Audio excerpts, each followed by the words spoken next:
It's part 9 of the Getae Abridged campaign. Last time we finished off the Scordisci in the south, finally ending all of the drama down there. Up north we did a big ambush against the Lugos main force and took it out, so finally we're on the advance against them. We had a couple of rebel armies to deal with, but we defeated them both just using small garrisons. And then I was moving on to attack the Lugos and the Gutones with a particular time pressure now because the Gutones are currently coming to attack me far away.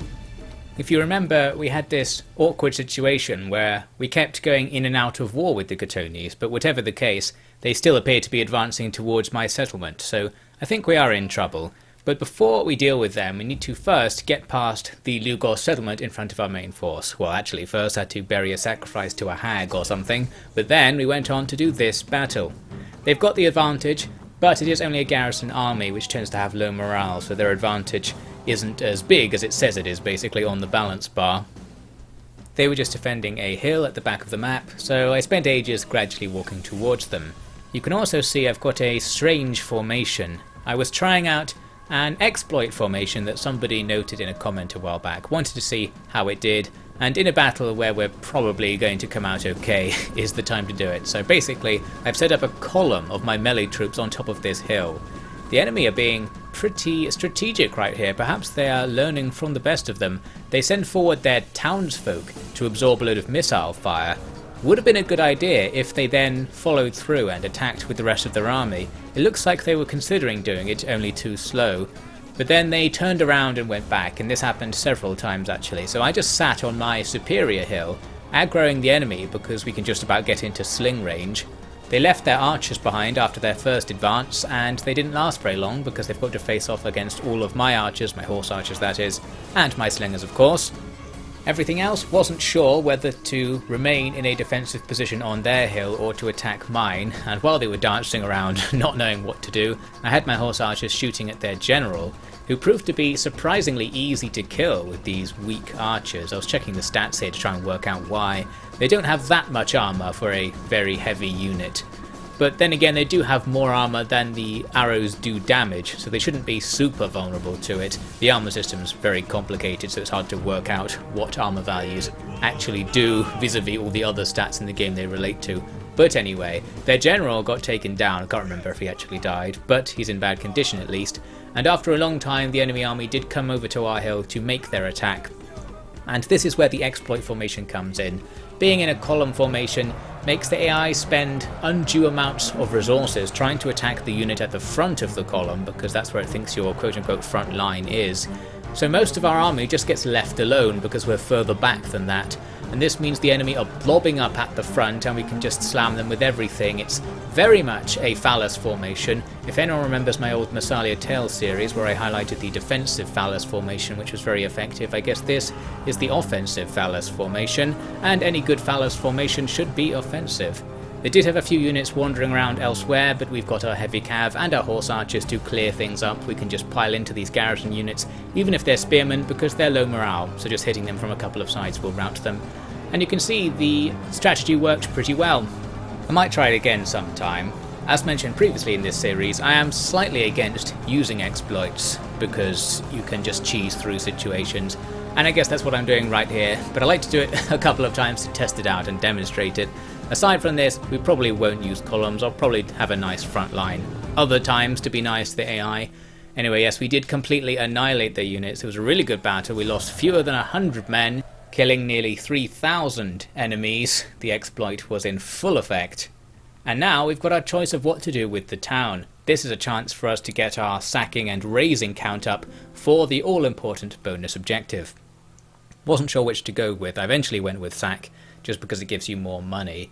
But actually that's not really the end of the decision, because you can do the sacking and now you still have movement points and can still do another action this turn against the town. So I wanted to see what happens if you do this, and you just get the option to make another decision at the settlement. So now I thought, well, let's just liberate them, because we've got the best of both worlds. We've created a new AI faction which will just cheat to repair all the buildings and will now defend our frontier, and we got the money from the sacking and progressed our bonus objective. So just doing both seems to be a pretty good deal. We can also get a nice trade deal with this new faction. If I was at war with the Gutones, I could have got them to go into the war with me there, so it's annoying that we've got this little fake peace thing going on actually. We've got a couple of other items of business to take a look at. First, there was this tiny Lugos army near Vidorgis, which was occasionally raiding us just to be annoying, so we made a levy army and easily killed them. Then I'm going to keep that levy army and send them south towards the Lugos territory, just to be annoying basically. The other thing we need to do is take out the rebel army that we fought last time, the one that's just loads of townsfolk, and our second army, a downsized version of it to save money, has now arrived to deal with this. Even in its downsized state, it's no problem to auto-resolve that massive stack of townsfolk. So that's another rebellion crushed. Just to the east I was curious about why the Royal Scythians haven't attacked me. They invaded and took out the guy who was next to me at the start of the game, but they haven't carried on to attack us, which I found suspicious because they really hate us and have the aggressive leadership trait. Still, looks like I'm confident they're not going to attack me because I start removing some of the troops from that second army to save even more money. Now in the next turn, the Gatonese have walked all the way up to Kronos without declaring war on me. This is highly suspicious, they're up to something, they don't appear to be going somewhere else, so the AI has something on its mind, and we're going to continue advancing because something's probably going to happen. I can advance up to the border, wasn't sure if I should advance over the border this turn. It looks like we have a clear run to go and attack their settlement, so we could just wipe out their faction. However, I was aware they did have a second army somewhere, we can't see it, which means it's probably in ambush stance somewhere right in front of us, which is worrying because it means they think we're going to invade, they're bothering to have their armies be on ambush stance in their own territory. In the next turn we do see them standing there in the road, and I'm going to walk right up to them here. My initial plan was to just trespass into their territory, go into ambush mode so they'd forget about me and walk off, and then cheekily take the settlement. This failed for a simple reason: I walked too far to go into ambush mode, I wasn't paying enough attention. And as for a straight up fight, just fighting through them to take the settlement, that seems more difficult because we only have like 4 melee troops worth of men left in that army, so I didn't want to take a straight up battle. To the south, my annoying force to attack the Lugos is now in position, just going to raid their territory with all of these terrible units and see what happens. Even if we lose that army, it doesn't really matter to us. Now in the next turn, it's winter, so we can't move very far. We still don't really have a way to deal with this big Gatonese stack. I wanted to somehow attack the town without that stack being involved, but if I attack the town while the stack is in the region, I think after I take the town that stack will just immediately attack me, so we could be in trouble there. For now I just inch towards the town, being careful not to move too far forwards actually, because if I do I'll be in reinforcement range of the town if the Gatonese suddenly break the deal and attack me this turn.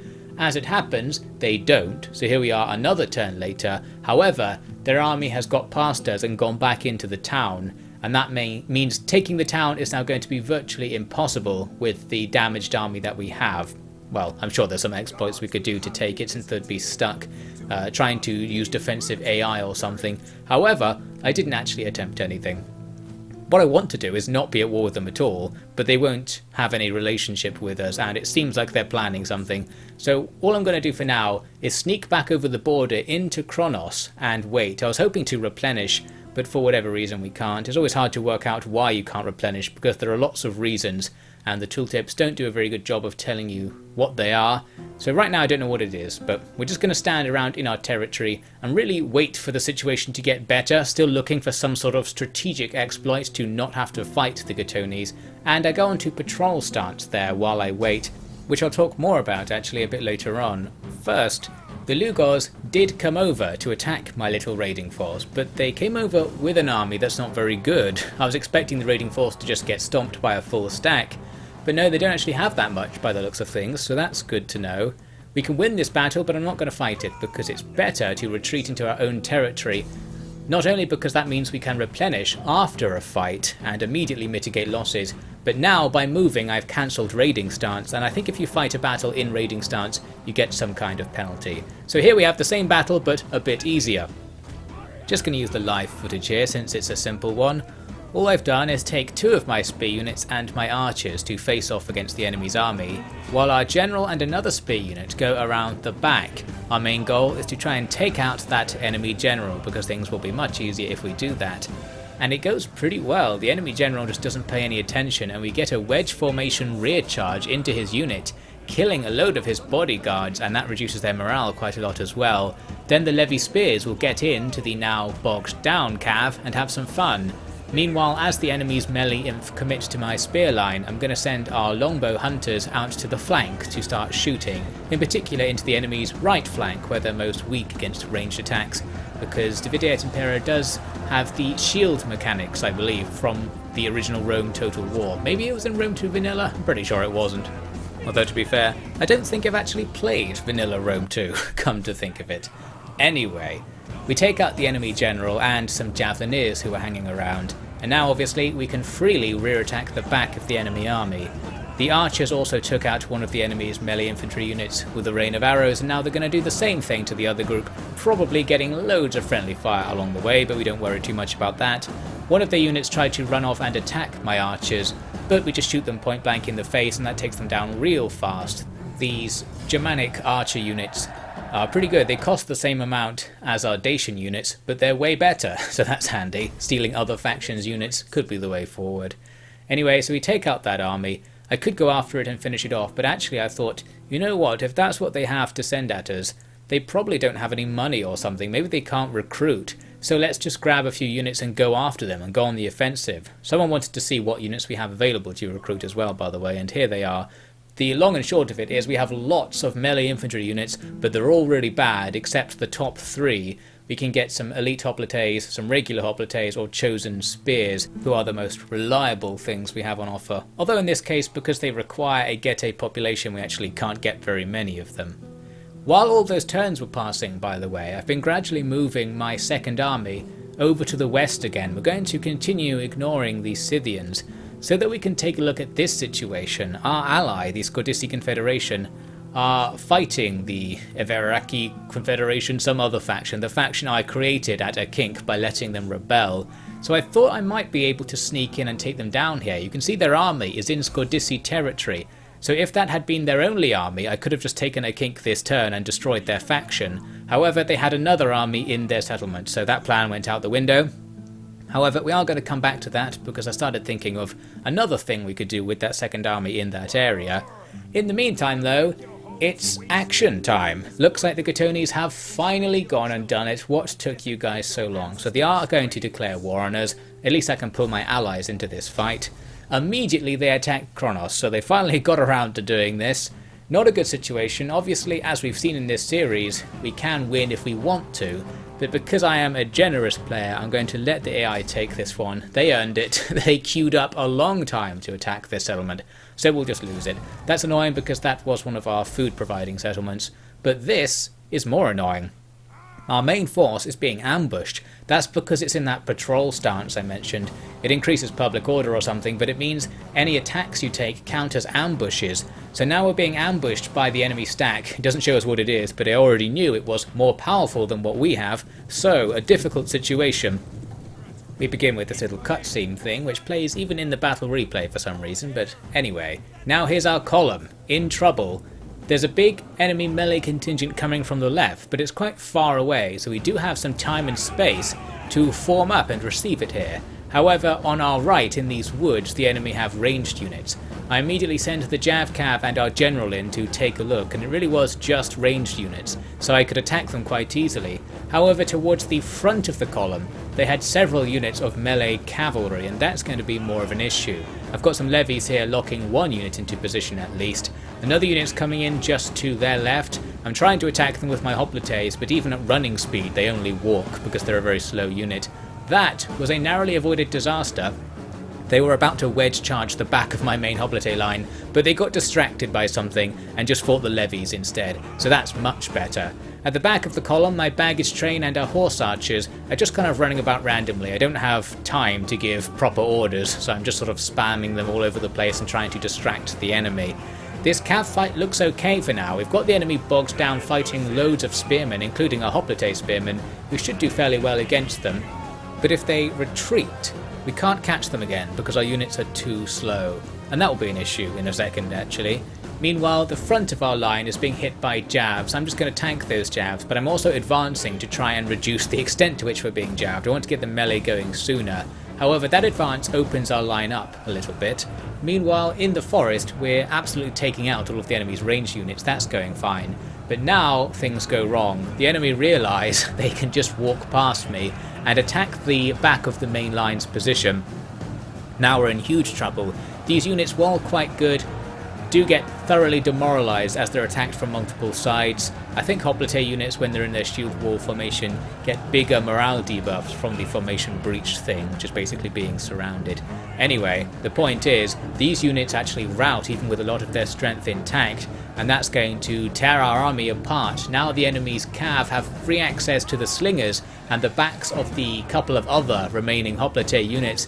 This is huge trouble, and suddenly I'm switching from fighting to running away mode. It's time to start running everything towards the edge of the map. However, we're slower than the enemy, so this isn't really ideal.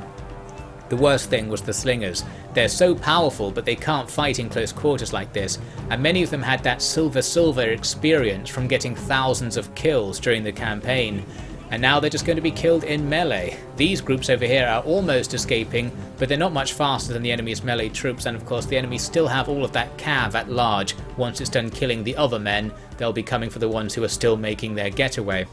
At the same time, my general got bogged down in a fight with some of their cav. I let him fight because at first I thought this would be fine. We're a very heavy melee cav unit against the enemy's medium melee cav, but for whatever reason, they were just taking us out. We were losing men much faster than they were. Perhaps our guys were on low health or whatever. So I tried to get out of the fight, and that doesn't work either because we're slower than them. So we do get stuck. There's a chance you can get away even if you are slower because the AI might forget to chase you or just do something else. In this case, we do get bogged down and our general is in trouble. Meanwhile, the enemy's cav are racing to catch up with our escaping slingers, and we are just losing all of them. This was the most painful thing. Those slingers have served me so well and put their lives on the line so many times, and suddenly they are betrayed by my relatively pointless use of that patrol mode formation. It saves some money, I think, which is why I did it primarily. Anyway, we can still get some troops out because this is our first fight of the turn. We haven't retreated. We can still lose the battle without losing the entire army. So anyone who gets to the edge of the map will survive. However, that's not going to be many people given the enemy's cavalry advantage. Our general routes and actually does escape with the general himself alive, so he's going to be okay. We're switching now to the live footage to look at a couple of things. My main goal at this point in the battle is to either hide in the corner so the AI don't attack me anymore, or at the very least, get routed but on the edge of the map. You're not allowed to withdraw from ambushes like you can in, say, Three Kingdoms Total War, where there's a much easier mechanic to get out of this situation. You can just walk off if you actually broke free of the ambush. But in Rome 2 and these earlier games, even though we have broken away from the battle, we're still in the battle technically, and we're not allowed to leave because of the rules of ambushes. However, if the time limit runs out, the battle ends, and anything we have still alive will then remain alive without having to fight and force some sort of awkward route thing. So I just have to keep going. Along the way, we do need to take out some enemy cav because they can catch up to my cav potentially and constantly reveal my location to the AI, which could cause their whole army to swarm me. And there we actually take out some cav by just running at them because they were on low morale. That went well. Then while just marauding around, I encountered some random enemy archers who had the hidden in the open trait thing going on, so we just stumbled across them, and now we can easily kill them. It's because the AI was chasing down my routing units. They've split their army all over the battlefield, so before they reform it, we do have chances like this to randomly take down single units, and our scout cav are perfectly good for that. Although they're even better at trying to aggro the enemy, which is what I really wanted to do here. Their main group, which was gradually reforming, almost walked into my horse archers hiding on the edge of the map. But I think the way the AI works is if it can see at least one of your units, it doesn't look for other ones. If it can't see anything, it will start sending units to walk in multiple directions until it sees something. Or it investigates the last sort of point of interest, the last place where it fought you before, to see if you're still there. So in this case, we see an example of both actually. The enemy army changed direction a bit to come and attack my scout cav when it could see them, but after they went into hiding, it started walking towards the place where I just killed those archers instead. Then a bit later, or a lot later, I've drawn the enemy army to the other side of the map. Here there were a few units that are out on their own. I started setting up here to attack them actually, planning to just double team a unit or two with wedge formation and kill them, but then I decided against it, especially because they're not all that far away from each other, these units, and our units probably will rout quite quickly due to the lack of a general and our army losses, so I left them alone.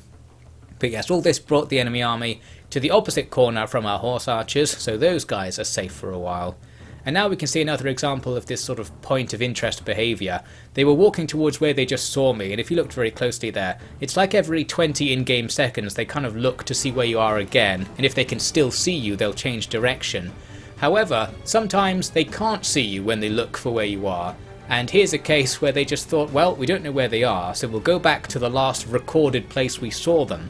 I hid my cav in the middle of the map, and they went back to where I was just threatening to attack those sword units over in the corner, and that really was the end of that, because I guess after they got to the point of interest and looked for me for a bit, they just kind of stopped. In some way the AI can be switched off, so at this point they're supposed to be spreading their units out all over the map to try and find me, but they didn't, so it seems we've walked ourselves into another exploit. We're going to take this win for free from now on. Felt a little bit bad, but then again, I'm not hiding in a particularly special place. I'm right next to where the ambush actually took place. I guess I'm hiding where the enemy were hiding while they were planning this ambush, so they should have known about that point.